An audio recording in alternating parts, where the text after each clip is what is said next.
주님 함께 하시면 승리의 새날이 우리에게 옵니다. 이미 우리는 십자가로 승리하셨습니다. 예수님의 승리가 바로 나의 승리가 될 수 있는 이 놀라운 복음 안에서 누리는 축복을 저희들 알게 해주셔서 감사를 드립니다. 최기현 집사님, 사랑하는 여종, 한결같은 마음으로 하나님 앞에 변함없는 마음으로 하나님 예배하고 하나님 헌신하는 이 여종의 모든 하나님 앞에 드림을 우리 주님은 아시고 받으시고 영광 받으시는 줄 믿습니다. 성령 충만하게 하시옵소서. 영육을 강건하게 하시옵소서. 그 모든 올려드렸던 기도의 제목이 30배가 아니라 60배가 아니라 100배의 결실을 맺을 수 있도록 축복해 주옵소서.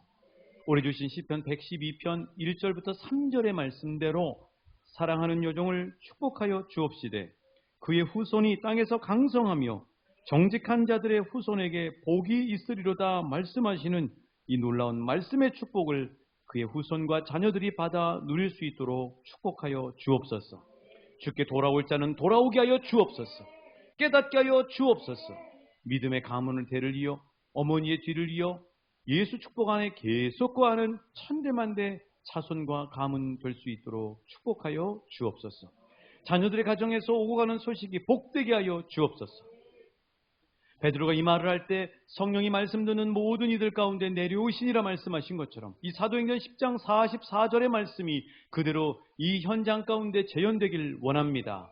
오직 성령이 너희에게 임하시면 증인된다고 말씀하셨사오니 저희들 하나님 성령 충만하여 예수를 전하지 않고는 견딜 수 없는 기쁨과 감격을 누리게 하여 주옵소서. 하나님, 우리가 성령님의 은혜와 능력을 생생하게 체험하기를 원합니다. 치유될 자 치유되게 하여 주시고 회복될 자 회복되게 해 주시고 응답받을 자 응답되게 해 주시고 하나님 살아날 자 살아나게 하여 주시옵소서. 성령의 생생한 능력을 간증하는 복된 이 시간 되게 하여 주옵소서. 감사 온전히 드리오며 예수님 이름으로 기도하옵나이다. 아멘. 오늘 이렇게 좌우 옆 사람에게 축복했으면 좋겠습니다. 성령님을 따라 살면 생명을 얻습니다. 성령님을 힘입어 살면 되어져 버립니다. 성령님의 생각대로 살면 평안을 누립니다. 성령님과 더불어 살면 기쁨이 넘칩니다. 성령님과 함께하면 기대가 됩니다. 오늘 제목입니다. 성령님과 함께 살면 삶이 기대가 됩니다. 먼저는 그 서울 강남에 거기가 압구정이라고 그러죠. 그것에 로데오 거리라는 거리가 있는데요.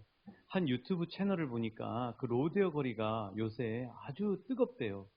사람들이 막 북적북적하대요. 근데 그곳을 점령하고 있는 점령군이 누구냐면은 우리 그 연령별로 세대를 나누는데 저 같은 경우는 X세대고요. 요즘 그 압구정의 로데오 거리를 점령하는 세대를 MZ세대라고 그러는데 밀레니얼 세대 또는 Z세대 이렇게 합니다. 보통 보면은 10살부터 30대까지 그 정도 세대의 사람들이 MZ세대라고 그러거든요. 그래서 모든 광고의 초점이 거기에 맞아요. 그 사람들이 소비를 잘하고. 근데 이제 뭐 여러분에게 영상을 보여드리면 좋겠는데 뭐 그 영상이 그렇게 뭐 좋은 영상은 아닙니다. 이제 뭐 사진을 잠깐 한번 커튼 사진 한번 보여드릴게요. 저 한참 뭐 저로 얘기하면 조카뻘 아니면 자녀 정도 자식뻘 정도 되는 이 청년들이 저것에 저렇게 가는데 여기 오면 뭐가 제일 재밌나요? 그랬더니 뭐라고 답했어요? 술 먹는 거. 그렇죠. 술 먹는 거. 네, 그래서 많이 지금 몰려서 그렇게 그곳에서 불 안 끄셔도 되는 거예요. 네. 감사합니다, 집사님. 항상 예배에 우리 국장님이 이렇게 신경을 많이 쓰세요. 그래서 늘 기도해 주시기 바랍니다. 아무튼 저렇게 이제 불금뿐만 아니라 사람들이 이렇게 몰려 있고요. 보시면은 저렇게 압구정 로데오 거리에 가면은 저렇게 표시가 되는 상도 이렇게 세워져 있다고 해요. 그런데 이제 저 청년들이 참 불쌍하더라고요. 불쌍하고 안쓰럽다는 생각이 많이 들었어요. 헌팅 포차라는 게 있다네요. 그게 뭐냐면은 그냥 이렇게 이제 술집인데 서로 마주대에서 술을 먹는 거예요. 그런데 서로 알고 지내는 사람만 같이 만나는 게 아니라 그날 처음 만나는 남녀들이 만나는 거예요. 거기서 서로 마음이 맞으면 그날 하룻밤을 같이 보내고 뭐 이제 그렇게 지내는 거죠. 그러면서 그들 나름대로 놀이 문화를 만들고 이제 그렇게 하고 있습니다. 저녁이면 뭐 외제차들이 굴러 들어오는데, 외제차들이 뭐 엄청난 외제차들이 들어오는데 그 차에 타는 사람들을 누구라 그래요? 운전하는 사람을 된장남, 된장녀라고 그러죠. 뭐 그런 사람들이 몰렸습니다. 근데 이제 이 모습을 비판적인 시각에서 이렇게 처음엔 봤는데 한편으로 보니까 너무 그 청년들이 불쌍한 거예요. 그리고 기성세대로서 미안한 거예요. 왜 그러냐면 사실 청년 때는 꿈을 찾고 꿈을 마음껏 펼쳐야 되거든요. 근데 사실 오늘 이 시대의 청년들이 꿈 찾기가 너무 어려워요. 직장도 형편이 허락되지 않고 하늘의 별 따기고 그리고 뭔가 꿈을 찾기가 너무 어려운 세대인 거죠. 어찌 보면 기성세대인 우리들이 자리를 물려줘야 되는데 자리가 안 나면 물려줘야 되는데 우리도 그럴 수가 없는 거잖아요. 우리도 우리 생활이 있는 거니까. 어찌됐건 참 기성세대로서 청년들에게 미안한 마음이고 안쓰러운 마음인데 이제 그 청년들이 이제 그렇게 해서 살기는 살아야 되고 그러니까 이제 새로운 단어들이 또 이제 생겼는데 뭐냐면 영끌. 그러니까 영끌이란 말이 영혼까지 끌어다 모은다 이런 말이에요. 또 비투, 빚까지 내서 투자한다. 직장이 없고 희망이 많이 없으니까 뭘 하냐면은 주식, 비트코인에다가 영혼까지 끌어가지고 빚까지 내서 거기다가 받쳐가지고 거기서 이제 개천에서 용나듯이 뭔가 앞길이 펼쳐지겠지 하고 사는 청년들이 생각보다 많다는 거예요. 그러니까 그런 청년들이 뭐라도 희망을 찾기 위해서 돌아다니는 데가 로데오 거리가 아닐까 하는 생각이 드는 거죠. 그들은 뭐 술을 먹으러 다니지만 뭔가 막 희망을 이 사회에서 발견할 수가 없는데 이곳에서라도 뭔가 희망을 좀 찾고 뭔가 위로를 받기 위해서 그 많은 MZ 세대들이 그것을 방문하고 있는 게 아닐까 하는 생각이 드는 거죠. 그런데 이제 안타까운 것은 주식도 폭락이고 또 비트코인은 말할 수가 없는 거죠. 이 소포클레스라고 하는 유명한 극작가가 있어요. 이 사람이 이제 히랍의 극작가인데 이분이 어떤 얘기를 했냐면은 이 세상에 있는 모든 사람들은 희망을 먹고 산다고 해요. 희망이 있으면 살 여지가 생기는 거예요. 근데 희망이 전혀 없다고 생각하면 삶을 포기해버려요. 이 종교개혁자인 마틴 루터도 이런 말을 했습니다. 참 우리한테 와닿는 얘기예요. 보시면은 이 세상에서 이루어지는 모든 것은 희망에 의해서 이루어지는 것이다. 옥수수가 자라서 수확할 것이라는 희망이 없으면 농부는 씨앗을 뿌리지 않을 것이다. 여러분 마음이 와닿으시죠? 그렇잖아요. 그러니까 먼 길을 운전해서 가는 이유, 피곤함에도 불구하고 잔뜩 긴장하면서 먼 길을 운전해서 가는 사람에게는 왜 그 피곤함을 뚫고 계속해서 갈 수 있냐면 내가 목적지에 도착하면 맛집이 기다리고 있는 거예요. 그 희망이 있기 때문에 피곤을 뚫고 가는 겁니다. 또 외롭고 힘들지만 공부를 열심히 하는 그런 사람들은 합격의 희망을 안고 있기 때문에 공부를 열심히 하는 거예요.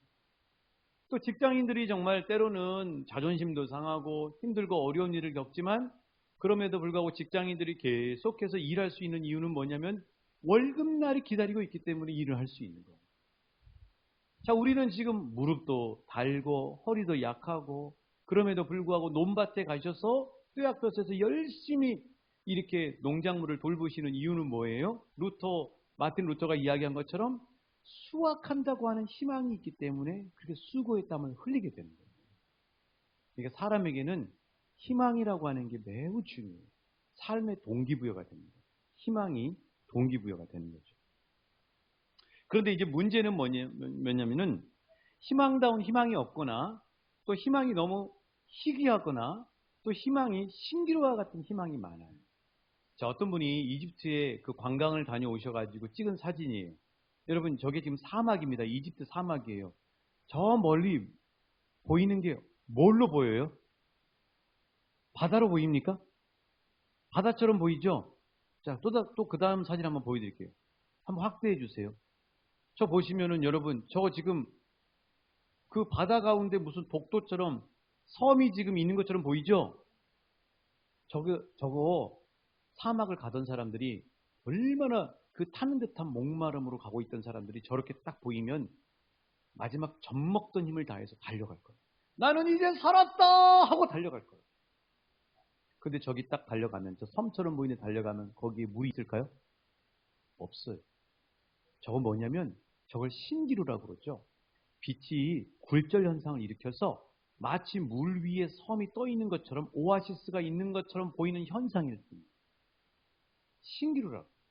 그러니까 많은 사람들이 희망이라고 생각하는데, 저곳에는 오아시스라고 하는 희망이 있을 거라고 생각하고 힘을 내서 가는데, 정작 그곳에 가면 그 희망이 실체가 아니고 진짜가 아니고 헛된 신기루와 같을 뿐이라는 사실이 오늘날 많이 있다고 하는 사실이죠.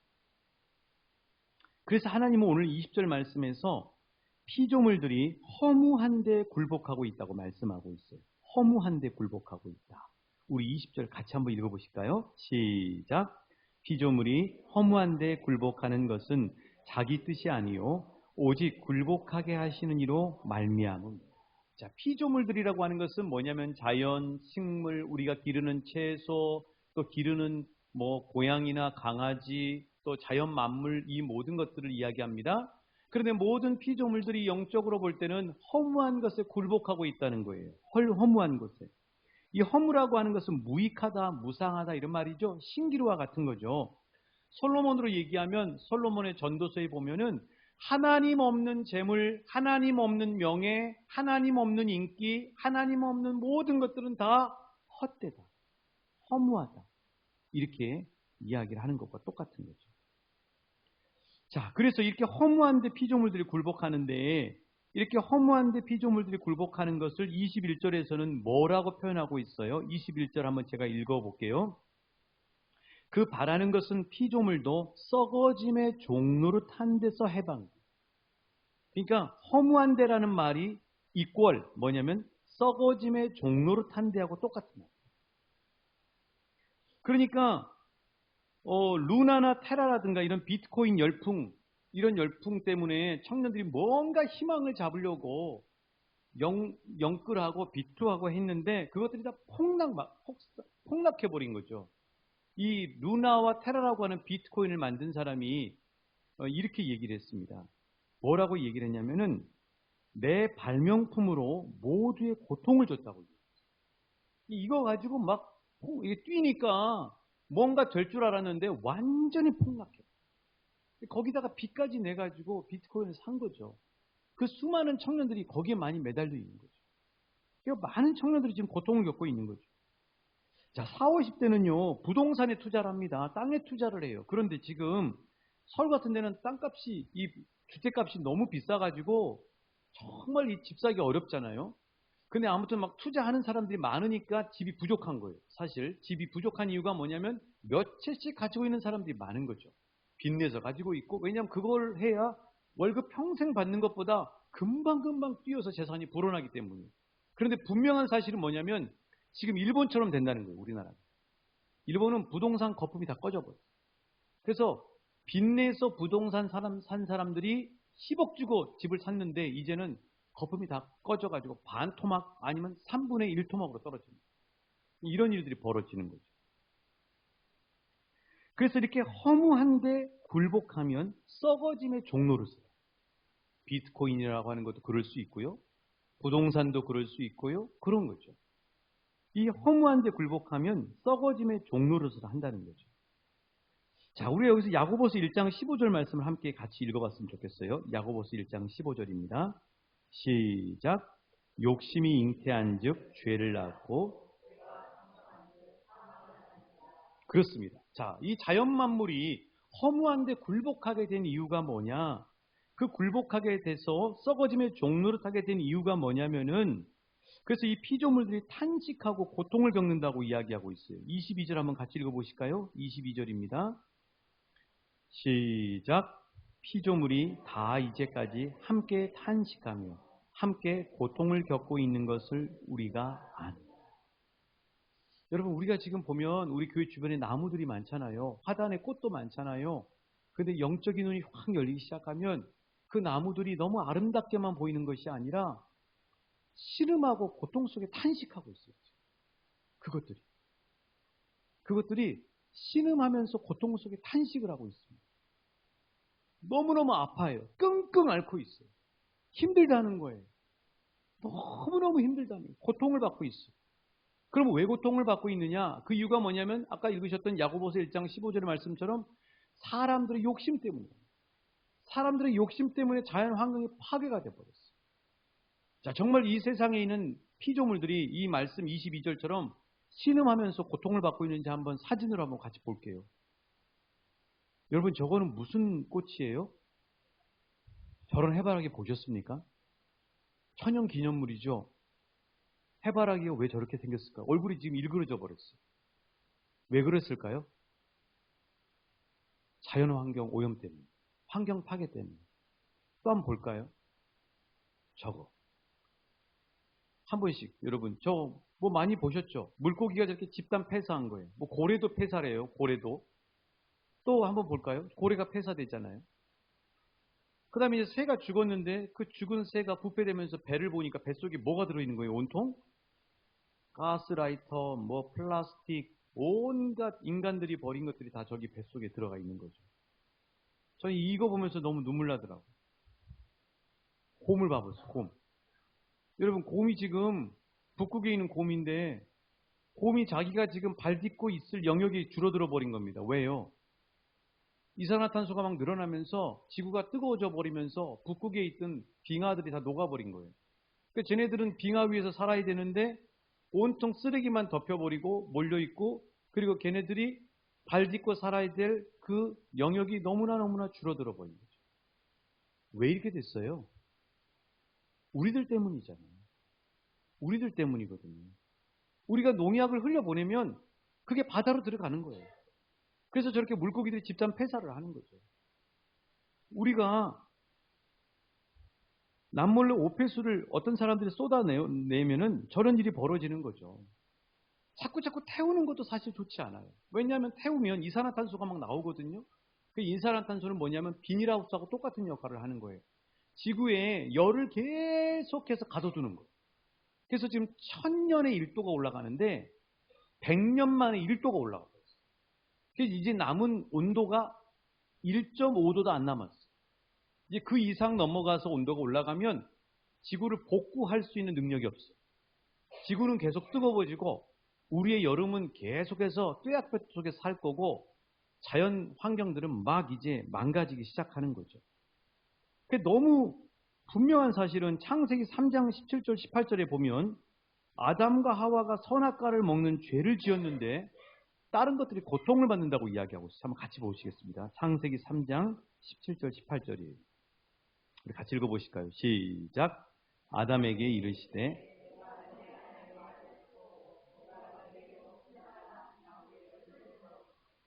땅은 너로 말미암아 저주를 받고 너는 내 평생에 수고하여야 그 소산을 먹으리라. 땅이 내게 가시덤불과 엉겅퀴를 낼 것이라. 내가 먹을 것은 밭의 채소이다.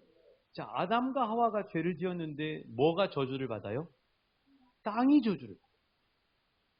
하나님이 인간에게 자연 만물을 다스리고 이끌 수 있도록 위임해 주셨어요. 우리가 주인은 아니에요. 우리 전세 주인이, 전세살이.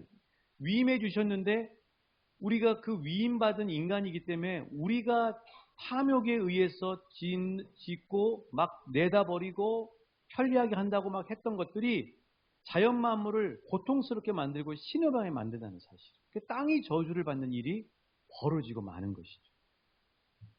자, 그래서 이렇게 피조물들이 우리 인간의 죄와 탐욕으로 인해서 신음하고 고통을 겪는데 그렇게 끝나질 않아요. 이 자연 만물은 반드시 우리 때문에 고통을 겪으면 역습을 합니다. 우리에게 역습을 해요. 그 대표적인 사건이 뭐냐면 코로나 바이러스. 코로나 바이러스는 자연 파괴로 인해서 자연이 우리에게 역습한 일이에요. 여러분, 지난 2년 반 동안 얼마나 코로나로 우리가 고통을 겪었어요. 근데 왜 코로나하고 자연 환경하고 관계가 되냐면은 이런 겁니다. 세계 허파라고 하는 브라질에 가면은 엄청난 열대 우림의 숲들이 있어요. 그 아마존의 숲이라고 그러죠. 근데 그 숲들이 막 개발이 돼버립니다. 인간이 막 불도저로 밀면서 나무들을 다 베버린 겁니다. 나무들을 베버리니까 어떤 일이 벌어지냐면 숲속에서 살아야 할 박쥐라든가 야생 동물들이 자기들이 저 불곰처럼 저 백곰처럼 살 데가 없으니까 살긴 살아야 되니까 인간 사이로 내려와 버립니다. 그 대표적인 동물이 멧돼지예요. 멧돼지. 계속 인간들이 도시를 만들고 집을 짓고 산을 없애버리니까 멧돼지들이 살 데가 없으니까 먹고는 살아야 되니까 인간이 있는 대로 내려와 버리는 거예요. 인간 사이로 내려오면서 마을로 내려오면서 어떤 일이 벌어지냐면 멧돼지 안에도 세균이 있습니다. 바이러스가 있죠. 그 바이러스가 인간 가까이 와버리는 거예요. 그래서 이 바이러스가 나중에는 계속 변이를 일으키면서 동물 안에만 있던 바이러스가 동물이 가까이 들어와 버리니까 그 바이러스가 우리 안으로 변형돼서 들어와 버리는 거예요. 그게 바로 코로나 바이러스. 결국은 우리 인간이 탐욕으로 인해서 피조물을 신음하고 고통하게 만드니까 그 피조물들이 결국 어쩔 수 없이 역습을 하는 상황이 벌어져서 메르스라든가 사스라든가 코로나 바이러스라든가 요즘 또 뭐가 사람들한테 관심이 많아요? 원숭이 두창. 여러분 왜 사람 몸에 막 이렇게 종기처럼 올라나오는데 그 이름이 원숭이 두창일까요? 어디서부터 그 병균이 온 거예요? 원숭이로부터 온 겁니다. 인간이 자연을 파괴하니까. 그래서 그런 일들이 벌어지게 된 것이죠. 메뚜기가 막 역습을 해요. 메뚜기가. 2020년도에 저 아프리카뿐만 아니라 중국까지 쓸고 들어왔죠. 메뚜기들이 막 밀어 들어왔습니다. 메뚜기들의 역습 4천억 마리 사진을 넘겨주십시오. 4천억 마리의 이 메뚜기들이 막 쓸고 다니는 거예요. 저기 인도네시아, 방글라데시 저렇게 되는 겁니다. 근데 중국이란 나라가 참 재밌어요. 중국은 저걸 어떻게 막아볼까 막 생각을 하다가요. 그 중국은 원래 인해 전술을 잘하잖아요. 그래서 이런 부대를 만들었어요. 뭡니까? 오리부대요, 오리부대. 저 오리부대를 어디로 출동시켰을까요? 메뚜기 잡으라고 출동시킨 거예요. 메뚜기 잡으라고. 재밌어서 제가 가져온 거예요. 그렇습니다, 여러분. 아무튼 자연은 공격을 받고 신음하면 거기서 끝나는 것이 아니라 역습을 해요. 그게 바로 코로나 바이러스, 메뚜기들이에요. 원숭이 두창. 그렇죠. 원숭이에 있는 바이러스가 인간에게 온 거예요. 왜요? 비정상적인 성행위를 하는 사람들이 저게 걸려요. 우리나라 두 사람 벌써 걸려서 왔다고 그러더라고요. 저게 또 전염이 된다고 그래요. 어떤 역습을 하냐면요. 많은 사진이 있는데 여러분 충격받을 것 같아서 많이 안 가져왔습니다. 아이가 태어났는데 이렇게 생겼어요. 아이가. 여러분 이게 인간이 탐욕 속에서 자연환경을 망가뜨린 역습이에요. 아이가 저렇게 얼굴이 된 겁니다. 결국 우리가 받는 거죠. 자, 뿐만 아니라 수박값, 이런 과일값들이 막 뛰어요. 그 이유가 뭐냐면 벌이 없어져 버렸기 때문에. 벌이. 날씨가 뜨거우니까 벌이 없어져 버렸어요. 그래서 제가 그 뉴스를 보고 난 다음에 우리 교회 화단에 이 꿀벌들이 돌아다니는 사진을 찍어놨습니다. 너무 귀해가지고. 왜냐하면은 우리 교회에서 이 벌들을 구경하지 못할 날이 조만간에 있을 것 같아요.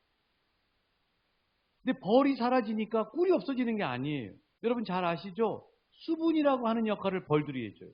꽃가루를 이 암술과 수술을 이렇게 교배시켜주는 역할을 벌들이 해준다고요. 근데 벌이 사라져 버리니까 그 수분의 역할을 뭘 해야 되냐면 이 배를 과수원하는 사람들이 붓 가지고 배를 일일이 배나무에 가서 그곳에다가 붓으로 꽃가루를 묻혀줘야 되는 일이 벌어지는 거죠. 그러니까 수확량도 떨어지고 그러다 보니까 수박이라든가 과일값들이 막 튀어서 올라가 버리게 되는 거죠. 결국은 인간의 탐욕에 의해서 피조물들이 신음하고 고통을 당하고 끝나는 것이 아니라 그것이 다시 우리에게 돌아온다고 하는 사실. 제발 사랑하는 성도 여러분, 불을 좀 안 떼셨으면 좋겠어요. 뭐 좀 안 태우셨으면 좋겠어요.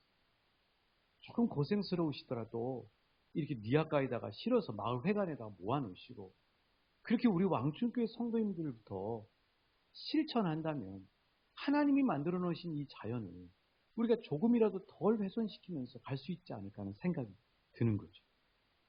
자, 그런데 오늘 본문에서 알 수 있는 사실은 뭐냐면은 이렇게 인간의 죄와 탐욕으로 신음하며 고통받고 있는 피조물들이 끙끙 앓으면서도 목이 빠지게 기다리고 있는 사람들이 있다는 거예요.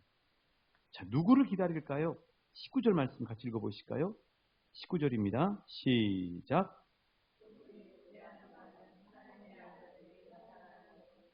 그렇습니다. 피조물들이 고대한다는 얘기는 목이 빠지게 기다린다는 거예요.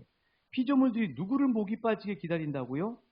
하나님의 아들들을 기다려요. 그럼 하나님의 아들들이 누굴까요? 여러분 성경에 14절을 한번 봐보세요. 하나님의 아들이 누구인지 분명하게 말씀해 주고 있어요. 14절 같이 읽습니다. 시작. 무릇 하나님의 영으로 인도함을 받은 사람은 곧 하나님의 아들이에요. 그렇죠? 하나님의 아들들이 누구예요? 바로 성령의 사람이에요. 저와 여러분이 바로 성령의 사람이죠? 우리들이 바로 하나님의 아들들이에요. 여러분, 이 파괴돼서 신음하며 고통을 겪고 있는 자연 만물의 피조물들이 학수고대하면서 등장하기를 원하면서 활동하기를 원하는 이들이 있는데, 그들이 누구냐면 저와 여러분처럼 성령 가운데서 함께 동행하는 성령의 사람들이라는 사실. 그러니까 저와 여러분을 기뻐하는 거예요. 자연 환경이, 이 피조물들이 기뻐하는 거죠.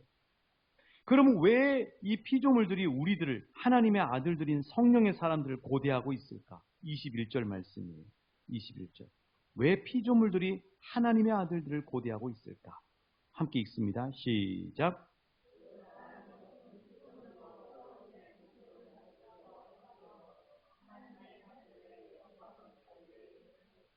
그렇죠. 썩어짐의 종로로 타는 데서 피조물들도 해방되고 싶어요.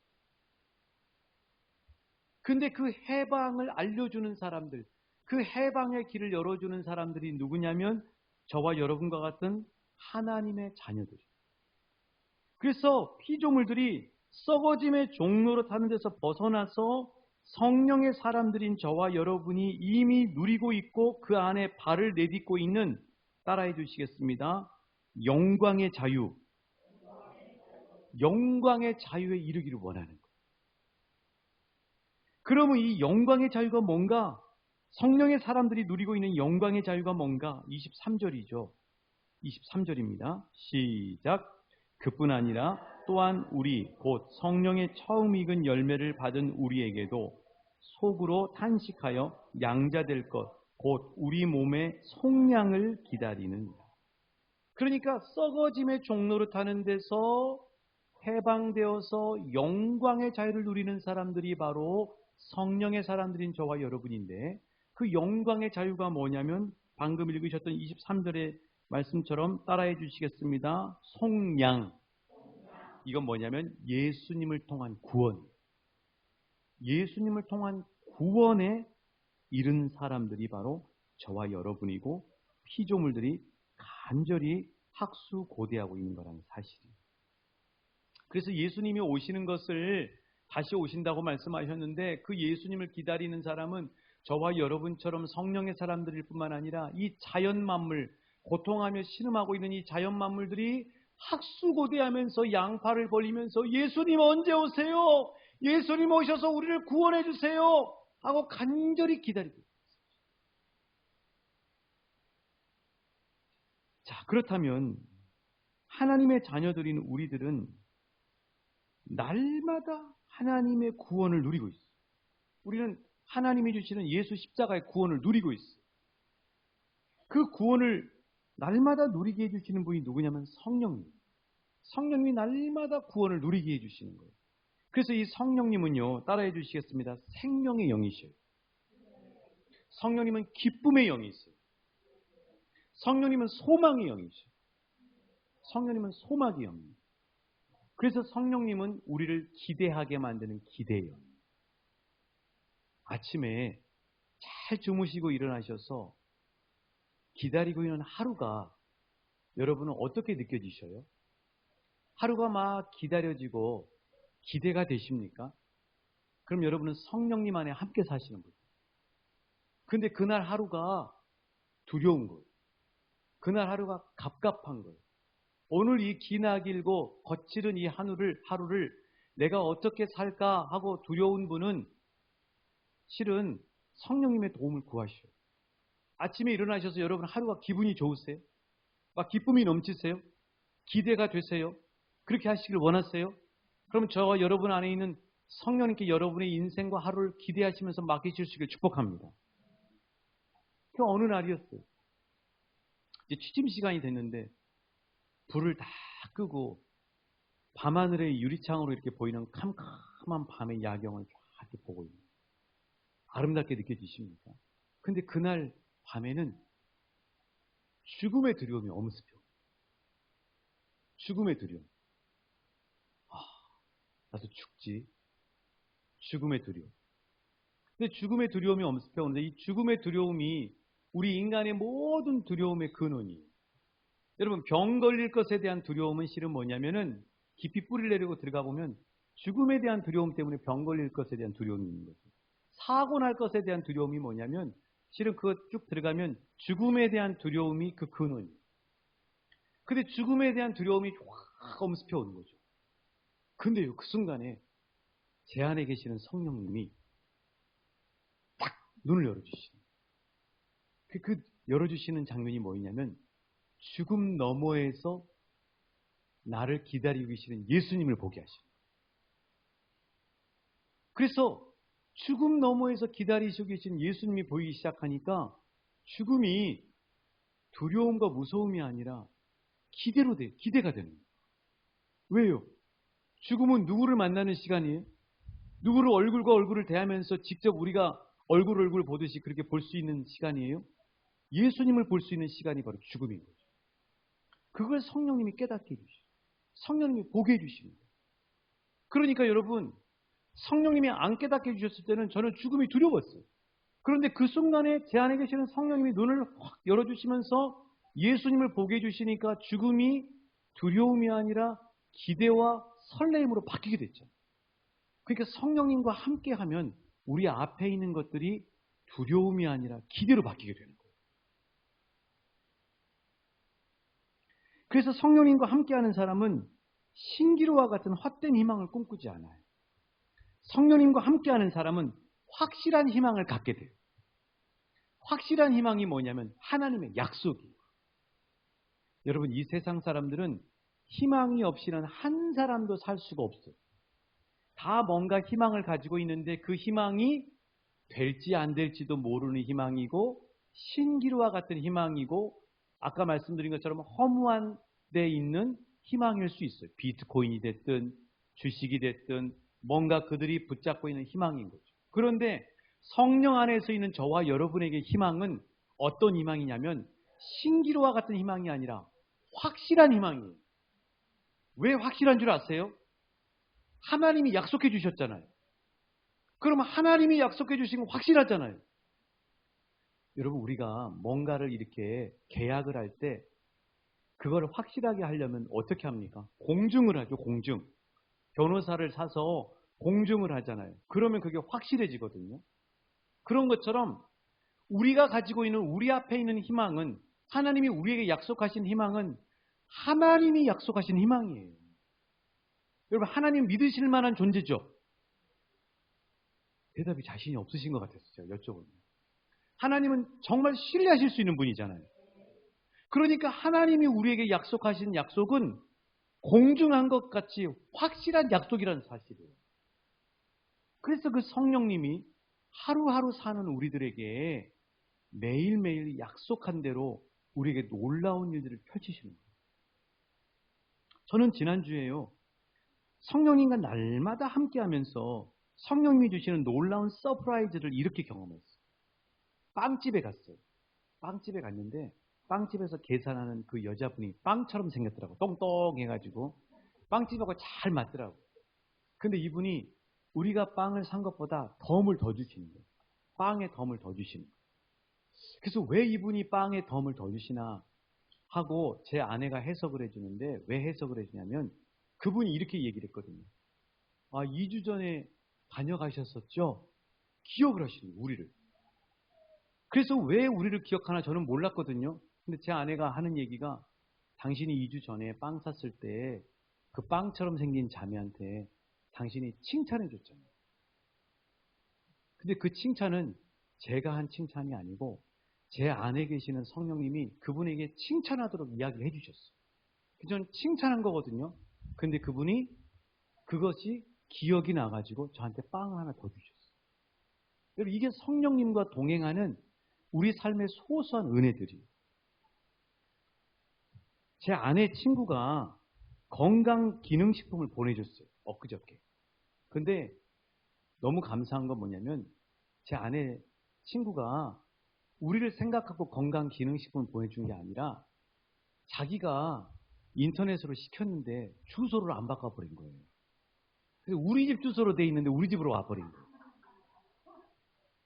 우리 집에 그 주소가 온 겁니다. 딱 보니까 그 제 아내 친구 이름이에요. 그럼 그렇게 보냈으면 다시 보내줘 이렇게 할 수 있어요? 민망하잖아요. 잘 먹어. 근데 실은 주소를 안 바꿨네. 근데 그게 왜 감사하냐면 저희 집에서 먹고 있던 건강기능식품이 딱 떨어졌어요. 실은.